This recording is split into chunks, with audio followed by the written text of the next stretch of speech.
मेरा नाम डॉक्टर विपिन कुमार शर्मा है और मैं कंसल्टेंट मेडिसिन हूँ, इंटरनल मेडिसिन। आज मैं आपको बताने जा रहा हूँ हाइपरटेंशन ये क्या है। कई लोगों को कंफ्यूजन होता है कि what is primary hypertension, what is secondary hypertension, what is hypertensive urgency, what is hypertensive emergency. आज हम इसे सिंप्लीफाई रूप में पढ़ेंगे, ठीक है। तो what is hypertension? Actually hypertension है क्या? Hypertension is increase in blood pressure, मतलब ब्लड वेसल्स में जो ब्लड बहता है उसका कितना प्रेशर है वो हाइपरटेंशन होता है। और इसको हम मेजर करते हैं स्फिग्नोमेनोमीटर से, जो बीपी इंस्ट्रूमेंट होता है हमारा। जनरली जो हम अगर हम बीपी नाप रहे हैं किसी पेशेंट का, तो आइडियली पहले हमें पाल्पेटरी मेथड से बीपी नापना चाहिए, उसके बाद ऑस्कल्टेटरी मेथड से बीपी नापना चाहिए। मैं उम्मीद करता हूं कि आपको दोनों तरीके से बीपी नापने आते होंगे कि पाल्पेटरी से कैसे नापते हैं और ऑस्कल्टेटरी से कैसे नापते हैं। जो आइडियल वे है वो ये है कि पहले आप पाल्पेटरी मेथड से बीपी नापें, उसके बाद सिचुएशन फॉर एग्जांपल अगर आपने पाल्पेटरी मेथड से बीपी नापा और किसी का सिस्टोलिक बीपी 150 आ रहा है, 150 मिलीमीटर एचजी, तो हम ऑस्कल्टेटरी से कैसे करेंगे? हम क्या करेंगे, जब ऑस्कल्टेशन बीपी नापेंगे स्टेथोस्कोप से, तो हम 150 से 40 मिलीमीटर एचजी ऊपर अपना मर्करी रखेंगे और वहां से फिर डिफ्लेक्शन चालू करेंगे। मतलब हमने पहले इन्फ्लेट किया, इन्फ्लेशन को हम 150 से ऊपर के से 40 mm तक ऊपर पहुंचाएंगे, 190 तक, फिर वहां से डिफ्लेट करेंगे मरकरी को। उसके बाद जो हमारा बीपी आएगा वो हम देखेंगे। तो जनरली हमने देखा गया है पाल्पेटरी मेथड के मुकाबले ऑस्कल्टेटरी मेथड में 10 मिलीमीटर एचजी बीपी ज्यादा होता है। मान लो किसी का 150 था पाल्पेटरी में सिस्टोलिक, तो उसका ऑस्कल्टेटरी में 160 मिलीमीटर एचजी सिस्टोलिक होगा। और आप ये जानते ही हैं कि पाल्पेटरी से हम सिस्टोलिक बीपी मेजर करते हैं और ऑस्कल्टेटरी मेथड से हम सिस्टोलिक और डायस्टोलिक दोनों बीपी मेजर कर सकते हैं। तो ये तो हुआ कि हम कैसे बीपी को क्या होता है, बीपी को कैसे नापते हैं। दूसरा, ये बीपी होता कितने प्रकार का है, हाइपरटेंशन कितने प्रकार की होती है। तो हाइपरटेंशन जनरली दो प्रकार की होती है, प्राइमरी हाइपरटेंशन और सेकेंडरी हाइपरटेंशन।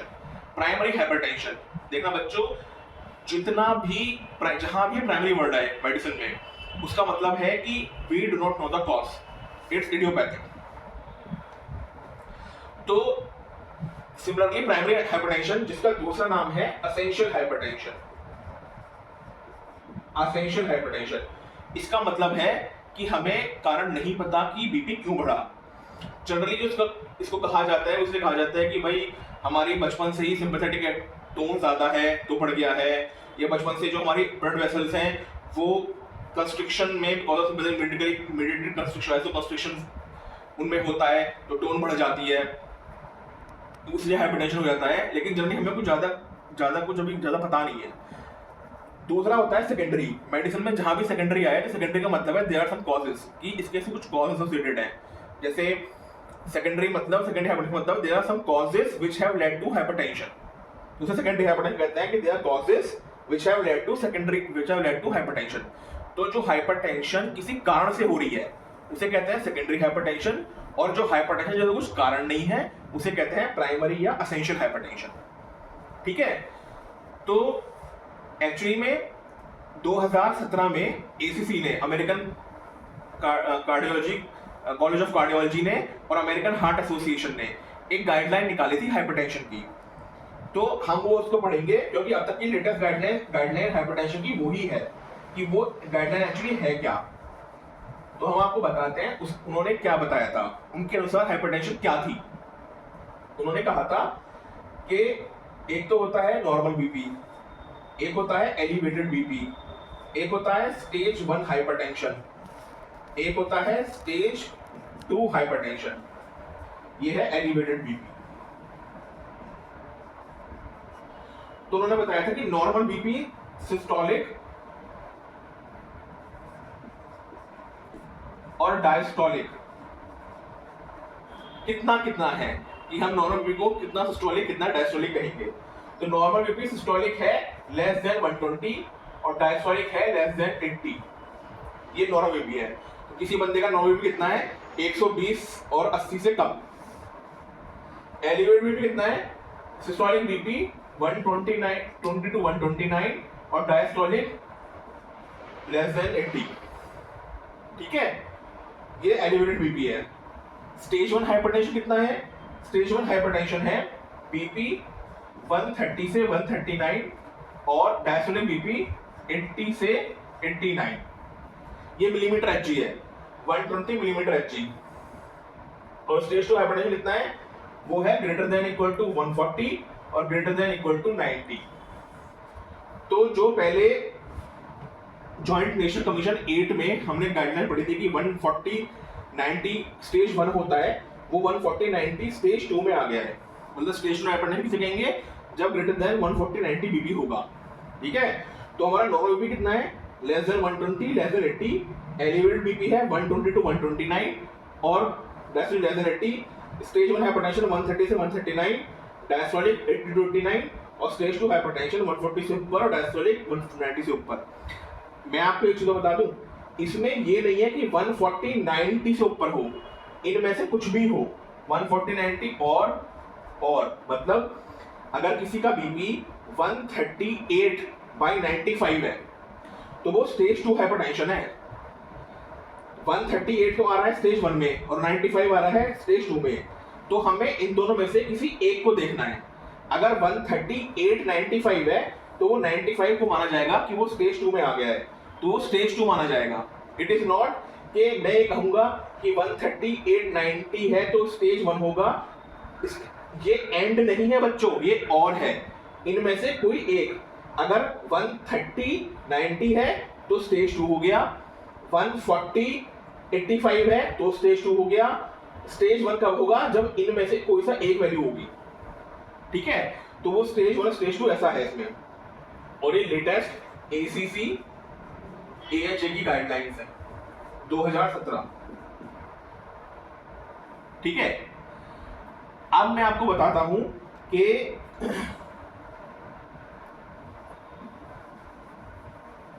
सेकेंडरी हाइपरटेंशन के कारण क्या है। जो ये सेकेंडरी हाइपरटेंशन है ये किस कारण से होता है, उससे पहले मैं आपको बताऊंगा कि हमें सेकेंडरी हाइपरटेंशन कब सोचना है। When we have to think कि भैया मुझे ये प्राइमरी नहीं है, ये सेकेंडरी है, हो सकता है सेकेंडरी है, तो मुझे इसको इन्वेस्टिगेट करना चाहिए, वो कब सोचना है आपको। एक अनुमान के अनुसार हम सेकेंडरी जब सोचेंगे, अगर किसी बंदे का 30 साल से कम उम्र है या 60 साल से ज्यादा उम्र है, ठीक है, उसको पहली बार बीपी हो रहा है 30 साल से कम में और 60 साल से ज्यादा में।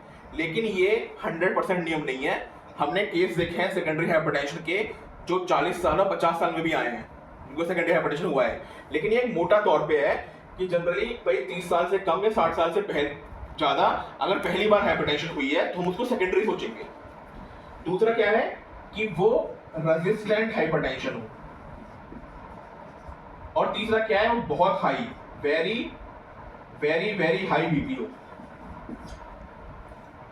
बीपी बहुत ज्यादा हो, जैसे किसी का 26 साल की उम्र है, बीपी चल रहा है 200/120 या 190/130, तो वो हम सोचेंगे कि बहुत सेकेंडरी हाइपरटेंशन हो सकती है।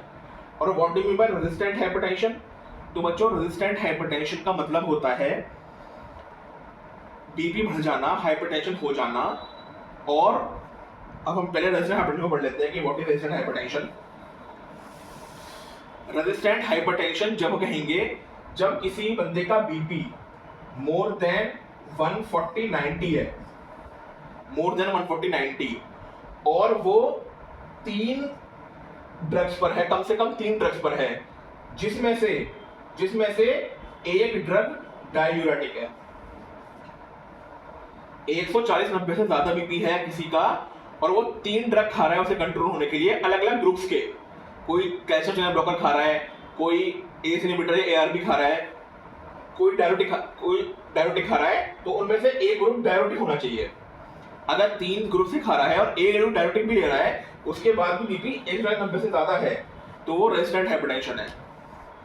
दूसरा डेफिनेशन क्या है इसकी, इसके अलावा क्या डेफिनेशन है इसकी, दूसरी डेफिनेशन है अगर किसी का बीपी 140/90 से कम हो गया है, 140/90 से कम हो गया है, लेकिन उसे 4 ड्रग लेने पड़ रहा है अलग अलग ग्रुप के, 4 ड्रग्स ऑफ डिफरेंट ग्रुप,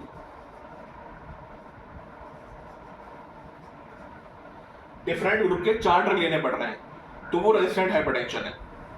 ठीक है, तो मतलब बीपी तो कंट्रोल हो गया है, कम आ गया है, लेकिन उसको जो ड्रग लेने पड़ रहे हैं वो 4 ग्रुप के लेने पड़ रहे हैं, 4 डिफरेंट ग्रुप के, 4 ड्रग्स फॉर डिफरेंट ग्रुप। ठीक है, तो ये रेजिस्टेंट हाइपरटेंशन की आपकी डेफिनेशन है। ठीक है, अब क्या है, हमने कब सोचेंगे सेकेंडरी हाइपरटेंशन को, जब बीपी 30 से कम 40-60 से ज्यादा हो, पहली बार हुआ हो, और रेजिस्टेंट हाइपरटेंशन हो, मतलब कंट्रोल ना हो रहा हो या कंट्रोल हो रहा हो बहुत ज्यादा ड्रग खा के, या बहुत हाई बीपी हो। तो now what are the causes of secondary hypertension, इनमें हम सोचेंगे इन बंदों में कि ये सेकेंडरी हाइपरटेंशन है। नाउ अब हम आपसे बात करेंगे what are the causes of secondary hypertension. तो सेकेंडरी हाइपरटेंशन के कॉजेज डिवाइडेड है तो रीनल कॉज में, मतलब किडनी के कॉज हैं। तो पहला है पैरेनकाइमल, रीनल पैरेनकाइमल डिसीज में क्या आता है, क्रॉनिक किडनी डिसीज, चाहे वो डायबिटीज की वजह से हुई हो, चाहे वो हाइपरटेंशन की वजह से हुई हो। देखिए, most common cause of chronic kidney disease, जो क्रॉनिक किडनी डिसीज होती है उसका कारण है डायबिटीज, लेकिन क्रॉनिक किडनी डिसीज की वजह से हाइपरटेंशन हो जाता है। ठीक है, लेकिन second most common cause of chronic kidney disease hypertension. इसमें सेकंड मोस्ट कॉमन जो क्रॉनिक किडनी डिसीज पेशेंट का है वो हाइपरटेंशन है। तो अगर किसी पेशेंट को क्रॉनिक किडनी डिसीज हुई है और उसको हाइपरटेंशन आ रहा है, तो it is very difficult to differentiate whether this hypertension has caused chronic kidney disease या chronic kidney disease has resulted in hypertension. ठीक है, ये बहुत डिफिकल्ट है डिफरेंशिएट करना, लेकिन hypertension second most common cause है। तो CKD because of any cause can lead to hypertension. ठीक है, इसमें और भी कॉज आ सकते हैं, इसमें जैसे क्रॉनिक ग्लोमेरुलोनेफ्राइटिस आ सकता है, क्रॉनिक ग्लोमेरुलोनेफ्राइटिस, इसमें क्रॉनिक ट्यूबुलर इंटरस्टिशियल नेफ्राइटिस आ सकता है, कुछ भी आ सकता है। ठीक है, तो सीकेडी एक पैरेनकाइमल डिसीज है, वो कारण है रीनल पैरेनकाइमल डिसीज की, मतलब पैरेनकाइमा के में रीनल की पैरेनकाइमल दिक्कत हो गई है। सीकेडी क्या होता है, क्रॉनिक किडनी डिसीज, मतलब क्या होता है कि 6 महीने से ऊपर हो गया है और हमारा रीनल डिसफंक्शन हो रखा है 6 महीने से ऊपर। मतलब अगर किसी को एक्यूट किडनी इंजरी हुई है, it can also lead to CKD अगर एक्यूट किडनी इंजरी का रीनल डिसफंक्शन 6 महीने से ज्यादा चल गया। ठीक है, तो क्रॉनिक किडनी डिसीज मतलब होता है कि इट्स अ डिसीज में कहते हैं ना, जब पेशेंट डायलिसिस पे आ जाता है, पेशेंट डायलिसिस पे जब आता है क्रॉनिक किडनी होता है, जब वो क्रॉनिक किडनी डिसीज हो जाता है। वो अलग बात है कि एकेआई में भी डायलिसिस की रिक्वायरमेंट होती है जब ब्लड यूरिया क्रिएटिनिन बढ़ जाते हैं। लेकिन एक बात, एक मोटा तौर बताने के लिए कि अगर कोई पेशेंट क्रॉनिकली डायलिसिस पर है, एक मोटा बता रहा हूँ, एक मोटा आपको एक चीज बता रहा हूँ, कोई डायलिसिस पर है तो मतलब उसको क्रॉनिक किडनी डिसीज है। ठीक है, आप देख लो पेशेंट डायलिसिस कराते रहते हैं अपनी, तो ये सोचो कि उसको क्रॉनिक किडनी डिसीज है। ये मत सोचना कि डायलिसिस हमेशा क्रॉनिक किडनी डिसीज में ही होगी, नहीं, ये नहीं है। ठीक है, तो पैरेनकाइमल डिसीज सीकेडी, इसमें रीनल का इन्वॉल्वमेंट है। दूसरा है वस्कुलर कॉजेस। वस्कुलर कॉज क्या है, जैसे कि renal artery stenosis, RS. Renal artery stenosis क्या होती है, जब रीनल आर्टरी में, मैं आपको बताता हूं,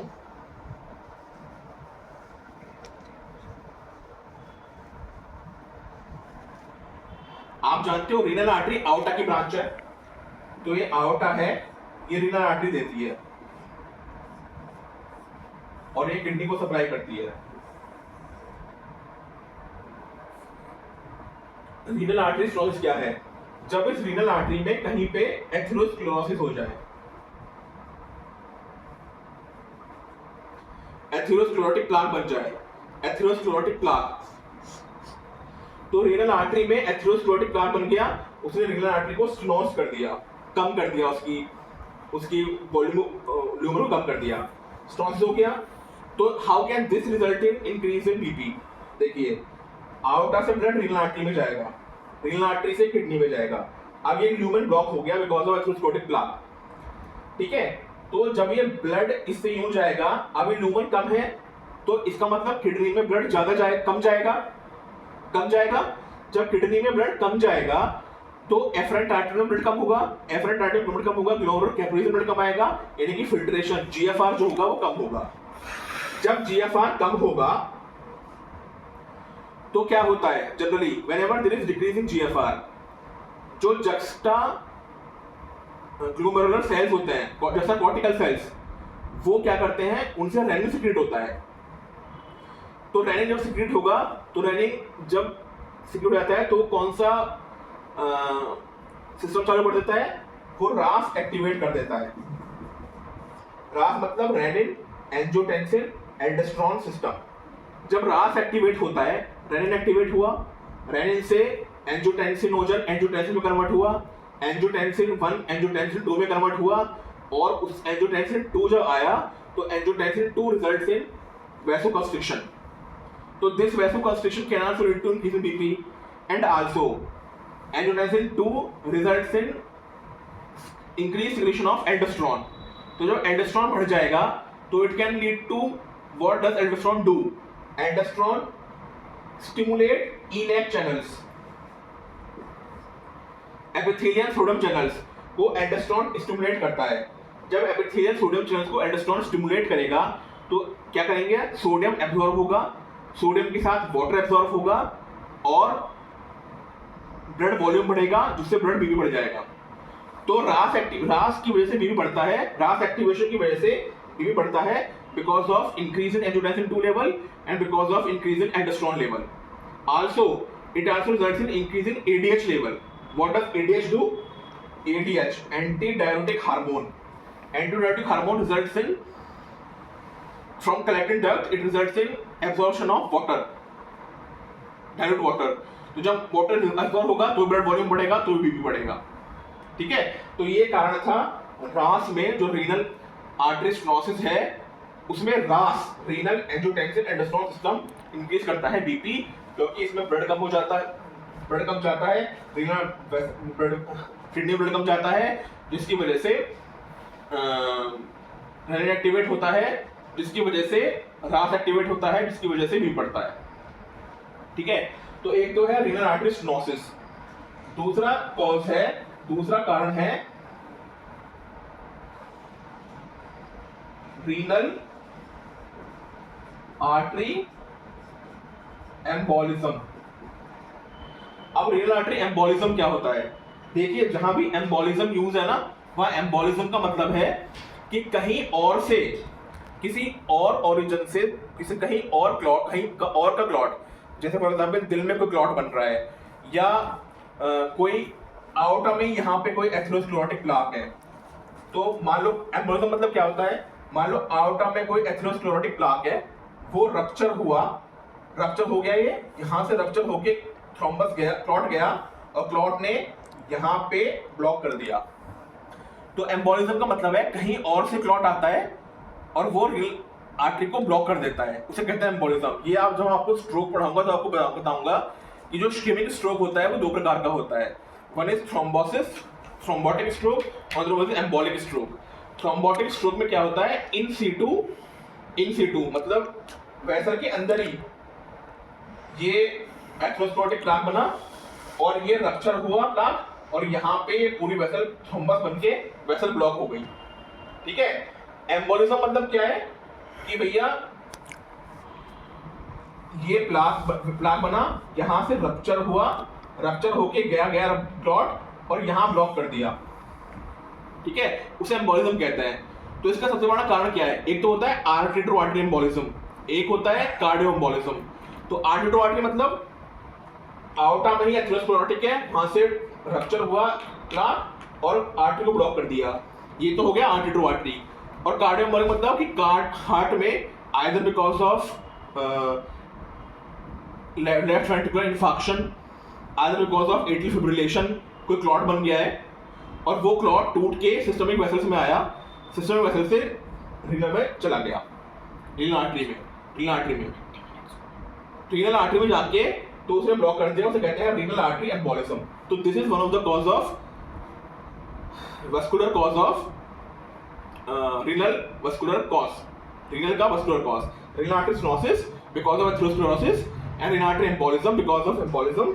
और एक होता है फिर फाइब्रोमस्कुलर डिस्प्लेजिया, और क्या होता है, दूसरा होता है फाइब्रोमस्कुलर डिस्प्लेजिया।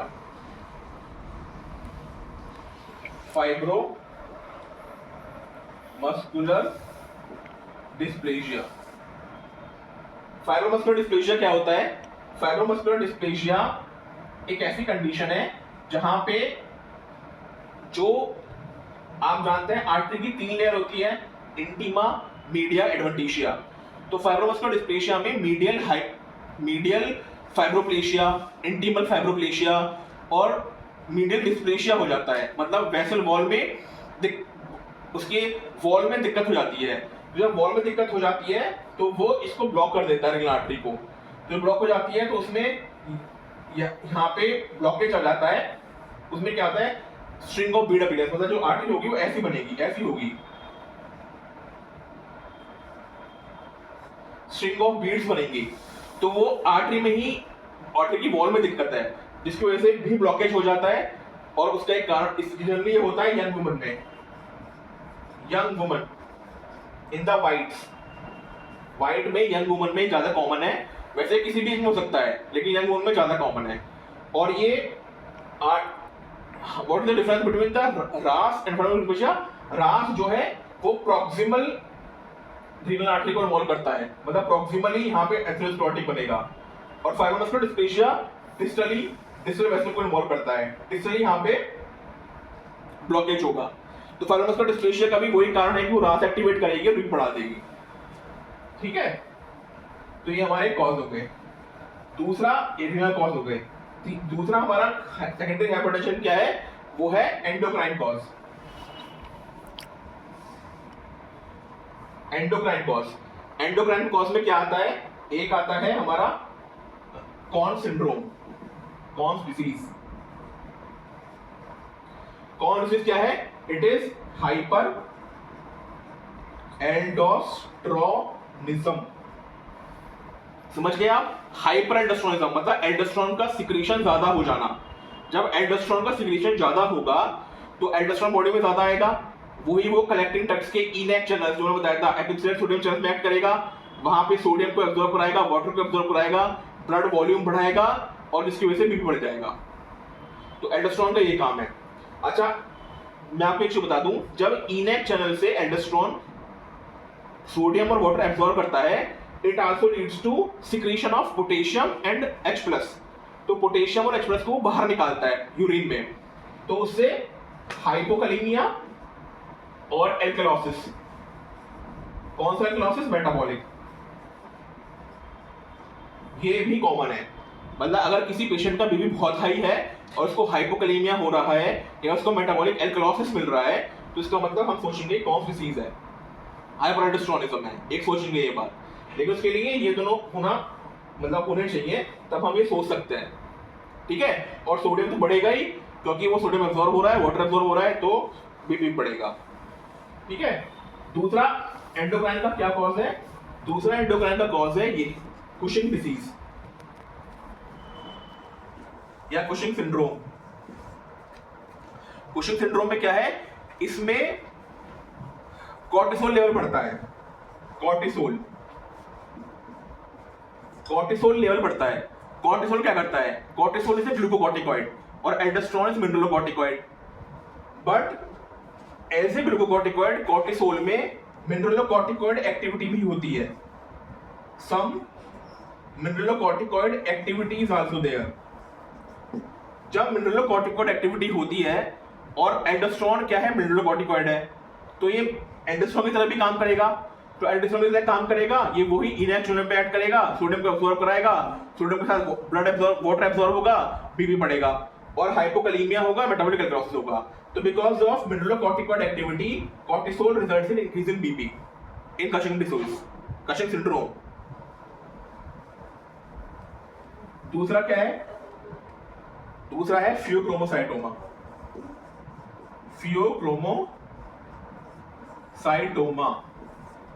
फियोक्रोमोसाइटोमा क्या है? फियोक्रोमोसाइटोमा का मतलब है ऐसा बीमारी जिसमें एड्रिनल मेडुला एक्टिवेट है और कैटेकोलामीन्स ज्यादा सिक्रीट हो रहे हैं। कैटेकोलामीन्स मतलब नॉरएपिनेफ्रिन, एपिनेफ्रिन और डोपामिन, ये ज्यादा सिक्रीट हो रहे हैं। और इनका काम ही क्या है? इनका काम है सिंपैथेटिक एक्टिविटी को बढ़ाना, बीपी बढ़ाना। तो norepinephrine, epinephrine, dopamine increase in BP, आप जानते हैं ये बात। ऑटोनॉमिक नर्वस सिस्टम में नॉरएपिनेफ्रिन, एपिनेफ्रिन, डोपामिन बीपी बढ़ाते हैं। ठीक है। फिब्रोमोसाइटोमा हम कब सस्पेक्ट कर सकते हैं?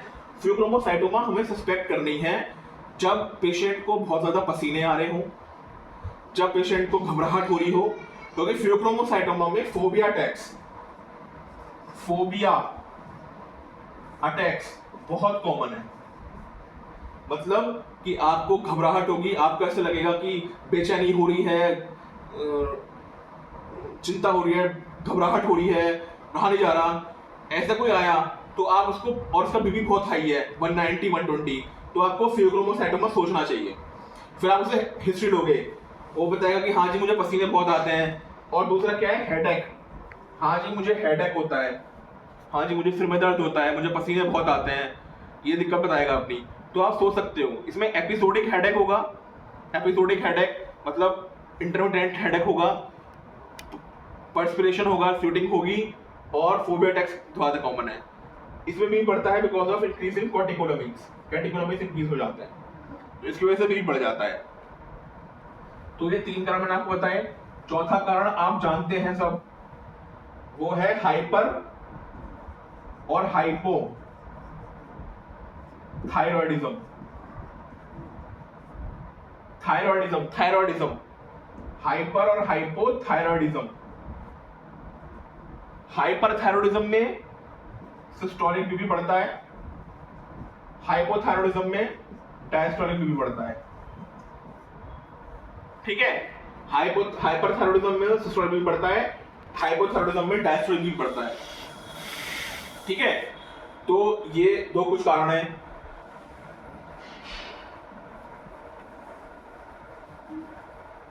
चौथा कारण है हाइपर पैराथायरॉयडिज्म। हाइपर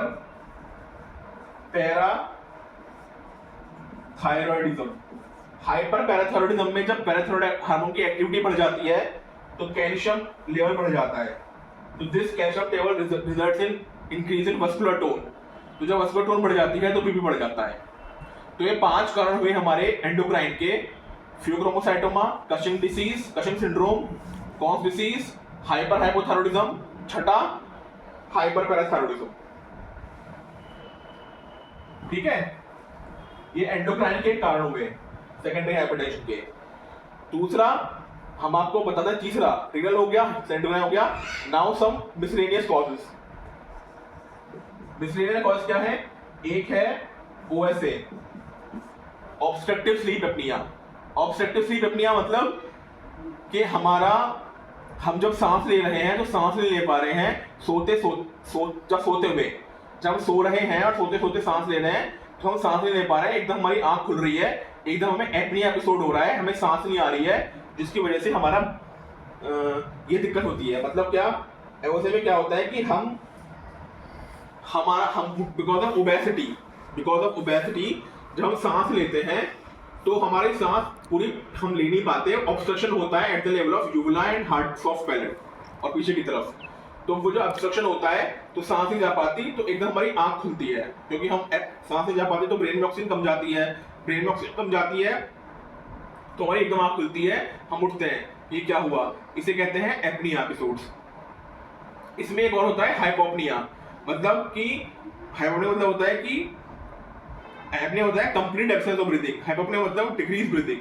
तो जब डिक्रीज ब्रीथिंग होती है एपनिया होता है, उसी में एक आता है हाइपोपनिया एपनिया इंडेक्स। तो जिसका जितना ज्यादा हाइपोपनिया एपनिया इंडेक्स होगा उसको हम कहेंगे वो उतना ही ज्यादा सीवियर OSA में है। और ये हम पता करते हैं स्लीप स्टडी से। जब स्लीप स्टडी होती है तो हम हाइपोपनिया एपनिया इंडेक्स पता करते हैं, जिसकी वजह से हम पता करते हैं कि माइल्ड मॉडरेट सीवियर किस कैटेगरी में OSA है। तो किस उसमें हमारा OSA है, किस कैटेगरी में हमारा OSA है। ठीक है। तो ये OSA में कैसे भी बढ़ता है, जब OSA होता है तो हमारा एपनिया हो गया तो मतलब हाइपोक्सिया हो गई। तो when the patient is in OSA का पेशेंट होता है, जब वो सोता है तो उसकी जो REM स्लीप होती है वो बढ़ जाती है। जब REM स्लीप बढ़ जाती है, और आप जानते हैं कि ड्यूरिंग REM स्लीप हमारी सिंपैथेटिक एक्टिविटी बढ़ती है। एक होती है NREM sleep, non REM sleep. Rapid eye movement sleep, एक होती है rapid eye movement sleep, non REM और REM, rapid eye movement sleep. तो रैपिड आई मूवमेंट में हमारी सिंपैथेटिक एक्टिविटी बढ़ जाती है, ओएसए में आरईएम स्लीप का ड्यूरेशन बढ़ जाता है। तो जब आरईएम स्लीप का ड्यूरेशन बढ़ जाता है तो हमारी सिंपैथेटिक एक्टिविटी बढ़ जाती है, जिसकी वजह से क्या होता है कि हमारा बीपी बढ़ जाता है, ठीक है। और बिकॉज ऑफ हाइपोक्सिया इसमें पल्मोनरी हाइपरटेंशन भी हो जाती है। पल्मोनरी हाइपरटेंशन की होती है क्योंकि आप ये नियम है, हाइपोक्सिया की वजह से pulmonary vessels constrict and all other vessels in the body dilate. तो when there is chronic hypoxia, तो क्रोनिकली पल्मोनरी वेसल्स कॉन्स्ट्रिक्ट करेंगी, तो जब वो क्रॉनिकली कॉन्स्ट्रिक्ट करेंगी it results in pulmonary hypertension, ठीक है। तीसरा कॉज है हमारा ड्रग्स का। ड्रग मतलब NSAIDs, non steroidal anti inflammatory drugs, steroids, they result in increase in BP. Chronic intake of steroids, chronic intake of non-steroidal anti-inflammatory drugs results in increase in BP. ठीक है। Steroid मतलब कैसे, वो because of glucocorticoid effect आया तो mineralocorticoid effect आया तो उसकी वजह से बढ़ जाता है। एनसेड्स कैसे इंक्रीज करेंगे, एनसेड इसलिए करेंगे कि हम जानते हैं ग्लोमेरुलस में, जो ग्लोमेरुलस होता है उसमें एफरेंट आर्टरियोल्स होता है, एफरेंट आर्टरियोल से फिर ग्लोमेरुलर कैपिलरीज होती हैं और उसके बाद इफरेंट आर्टरियोल होता है, ठीक है। ये हमारा ग्लोमेरुलस है, यहाँ ग्लोमेरुलर कैपिलरीज है, एफरेंट आर्टरियोल, इफरेंट आर्टरियोल। जब हमारा ये डायलेट होता है एफरेंट आर्टरियोल तो ये हमारी जो जीएफआर है बढ़ता है, और जब ये डायलेट होता है तो जीएफआर घटता है। तो what does NSAIDs do, NSAIDs results in constriction of efferent arteriole, इसका कॉन्स्ट्रिक्शन करा देंगे, कॉन्स्ट्रिक्शन, और इसका करा देंगे डायलेटेशन, उल्टा कर देते हैं। इसके कॉन्स्ट्रिक्शन से जीएफआर घटेगा और इसके डायलेटेशन से जीएफआर घटेगा। जीएफआर कब बढ़ता है, जब एफरेंट आर्टरियोल डायलेट करता है, इफरेंट आर्टरियोल कॉन्स्ट्रिक्ट करता है। लेकिन एनसेड्स उल्टा करा देते हैं, ये एफरेंट आर्टरियोल को कॉन्स्ट्रिक्ट करा देते हैं और इफरेंट आर्टरियोल को डायलेट करा देते हैं, जिससे जीएफआर घट जाता है, और जीएफआर घटता है तो वही रास इफेक्ट से आपका बीपी बढ़ जाता है। तो ये हमारे कुछ कारण हैं आपके बीपी बढ़ने के, कुछ कारण हैं जो सेकेंडरी कॉज में आते हैं। These are some secondary cause of hypertension, ठीक है। अब हाइपरटेंसिव अर्जेंसी क्या है, हाइपरटेंसिव इमरजेंसी क्या है, ये हम अगले लेक्चर में पढ़ेंगे। Thank you.